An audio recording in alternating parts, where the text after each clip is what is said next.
Joining us now is the medical director of the Medical Intensive Care Unit at Harborview Medical Center in Seattle, Washington, Dr. James Town, and Dr. Nathaniel Schlicher, an emergency physician in the Tacoma, Washington area, and a spokesperson for the American College of Emergency Physicians. Both of them have been treating coronavirus patients.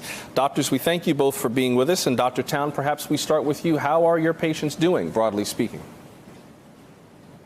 Well, thanks very much for having me. Broadly speaking, Harborview is in downtown Seattle and hasn't been hit quite as hard as some of the other area hospitals. So we have still a couple of patients who are critically ill, and then a couple who are on the acute care service who are hanging in there right now. Dr. Schlicher, one of the questions we get often is about concerns for people in the medical community. And I know that two members of the American College of Emergency Physicians are in critical condition because of the coronavirus. I know someone here in New York who is an emergency room physician who is in quarantine at home and is having flu-like symptoms. What can you tell people both about their concerns for people like you who are treating coronavirus patients, but also for their possible exposure if they go in? Well, that's an excellent question. For those that are working in the ERs, we've always been at the front lines of various pandemics and infection, and we live with the flu every year. What I tell them is, use your best precautions, work to use your PPE, and recognize that we need to adapt as this crisis moves on. We're already looking at our high-risk providers, those that are in the age category or have other underlying medical conditions such as chemotherapy or ongoing needs, and pulling them off of our front lines and sending relatively younger emergency physicians like myself to the front lines to try to reduce the risk to all of our staff. For those that are thinking about coming into the emergency department, I have to echo what many of your guests have already said today, which is that if you're not in need of critical, high-level intensive care, don't come to the emergency department. We've set up virtual visits here in Washington. We have got the process going to build drive-through clinics and a lot of other resources.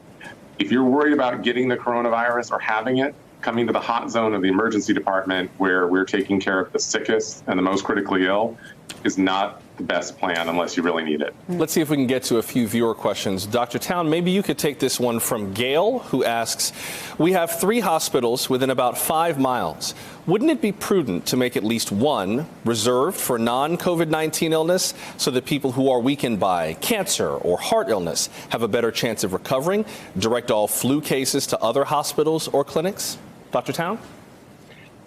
Yeah, that's an excellent question. I think the reality is that we're all worried that all of us in every hospital everywhere will be taking care of patients with COVID.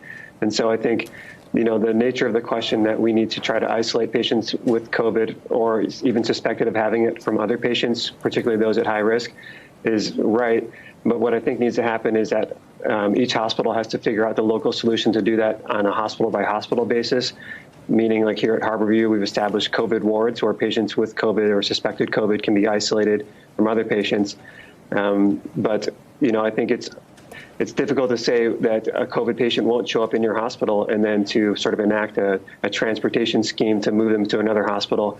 I don't know if we're going to be able to have that kind of organization. From a regional standpoint, we are also trying to think about how we best distribute our resources so that we can care for all the patients in the region. And so in that way, we sort of need to have access to all the hospitals in every area that's capable of taking care of these patients. So isolation is important, but I'm not sure that we can do it on a hospital-by-hospital basis. Hey there, I'm Chris Hayes from MSNBC. Thanks for watching MSNBC on YouTube. If you want to keep up to date with the videos we're putting out, you can click subscribe just below me or click over on this list to see lots of other great videos.